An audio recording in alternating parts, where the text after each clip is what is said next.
A Organização Mundial da Saúde, a OMS, reconhece finalmente que a doença do novo coronavírus virou uma pandemia, uma epidemia em escala global.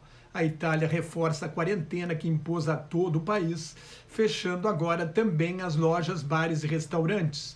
Só farmácias, supermercados e lojas que vendem comida continuarão abertas. A entrega a domicílio está autorizada.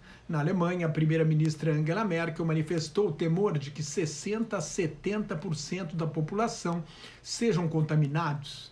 Depois de menosprezar o risco, o presidente Donald Trump anunciou em pronunciamento pela televisão hoje à noite que nenhuma pessoa vinda da Europa vai poder entrar nos Estados Unidos durante 30 dias. A Casa Branca esclareceu depois que a medida só se aplica a estrangeiros.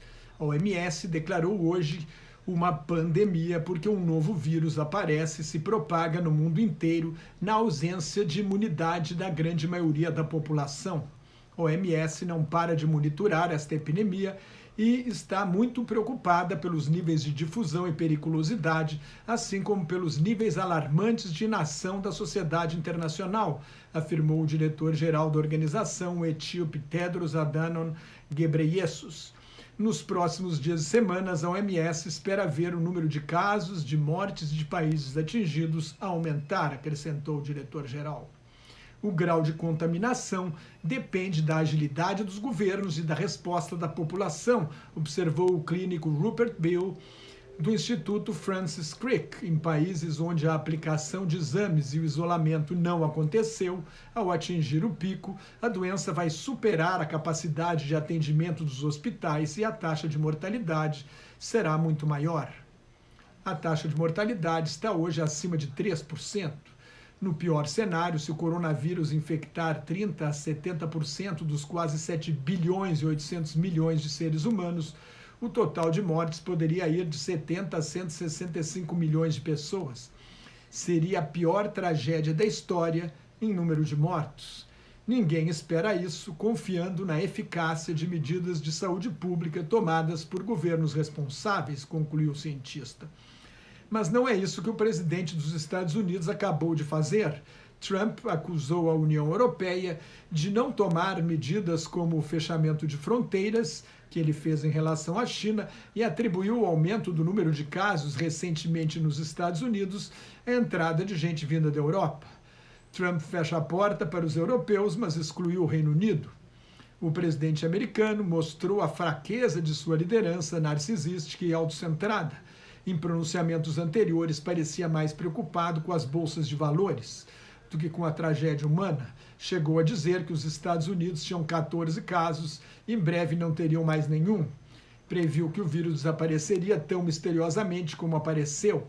Quando os Estados Unidos decidiram examinar a população em grande escala, apostaram no exame desenvolvido pelo Centro de Controle e Prevenção de Doenças dos Estados Unidos, em vez de usar logo um exame aprovado pela Organização Mundial da Saúde, fabricado por laboratórios alemães. Prevaleceu o nacionalismo econômico de Trump. O problema é que o teste americano não foi aprovado pela FDA, a Administração de Medicamentos e Alimentos, o órgão regulador dos Estados Unidos. Resultado, os Estados Unidos fizeram cerca de 10 mil exames, enquanto a Coreia do Sul está na casa dos milhões.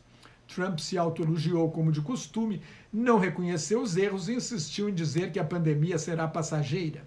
Em seu estilo característico, culpa os outros, tenta desviar a atenção da opinião pública e, em último caso, responsabiliza o presidente Barack Obama, escreveu Walter Russell Mead no jornal The Wall Street Journal. Mead comenta que a reeleição de Trump está em risco. A recessão vai privá-lo do argumento de que não importa o que o eleitor pense do seu caráter, ele bota mais dinheiro no bolso do eleitor. Trump não vai poder acusar o sistema, o Estado profundo, alegações que usa contra jornalistas, policiais federais, juízes e procuradores, mas não serve contra médicos e outros profissionais de saúde.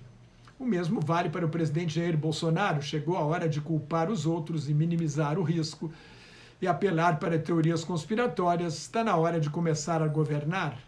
Num momento de crise, a população quer estabilidade e a união dos três poderes para enfrentar a guerra contra o coronavírus. Em artigo na revista Político, Samuel Brannan e Kathleen Hicks observam que o mundo talvez tenha tido sorte porque o vírus surgiu na China, segunda maior economia do mundo, com uma comunidade científica relativamente avançada e um sistema de governo autoritário, ditatorial, que permitiu controlar e monitorar uma população enorme. Se fosse um país pobre, com um governo fraco, um sistema de saúde precário, a situação seria muito pior.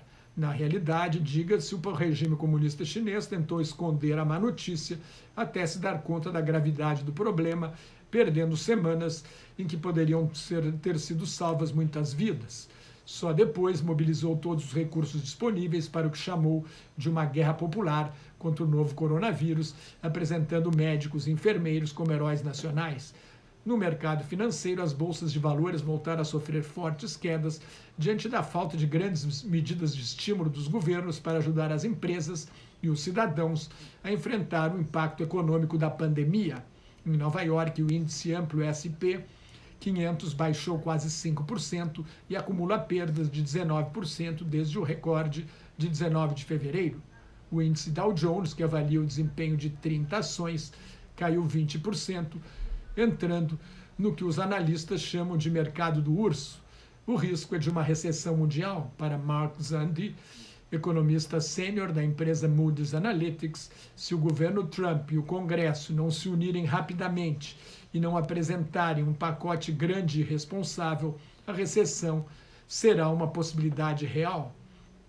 Trump pressiona o Conselho da Reserva Federal, o Fed, Banco Central dos Estados Unidos, a fazer mais cortes de juros e adotar outras medidas, mas os mecanismos à disposição dos bancos centrais não serão suficientes diante de um choque de oferta com queda na produção e de um choque de procura à medida que as pessoas estão saindo menos, viajando menos e consumindo menos. Juros mais baixos não vão fazer ninguém sair de casa para ir num restaurante, muito menos tomar um avião para viajar. No Brasil, que tem 69 casos confirmados, a Bolsa de São Paulo voltou a suspender as operações por meia hora, quando a baixa passou de 10% e fechou o dia em queda de 7,63%. Desde o Carnaval, a Bolsa brasileira caiu 25%. As empresas perderam R$1 trilhão em valor de mercado. O dólar ficou hoje em R$ 4,72 e o dólar turismo em R$ 4,93. O grande debate dos economistas aqui no Brasil é se o governo deve desrespeitar temporariamente o teto de gastos públicos fixado pela Constituição para permitir investimentos públicos e assim sustentar a recuperação da economia, ou se isso seria negativo para os esforços de equilibrar as contas públicas. O ministro da Economia, Paulo Guedes, um neoliberal, pressiona o Congresso a aprovar as reformas, mas elas não terão impacto imediato sobre a economia. Neste debate, concordo com a economista Mônica De Bolo, que acredita ser a hora de furar o teto para evitar uma nova recessão e o aumento do desemprego neste momento em que 11 milhões e 900 mil brasileiros estão sem trabalho e outros 40 milhões trabalham em regime precário, sem carteira assinada. Mais notas e comentários sobre política internacional no meu blog Globalização em Crise, que está em nelsonfrancojobim.blogspot.com, no meu Twitter e no Facebook. Muito obrigado.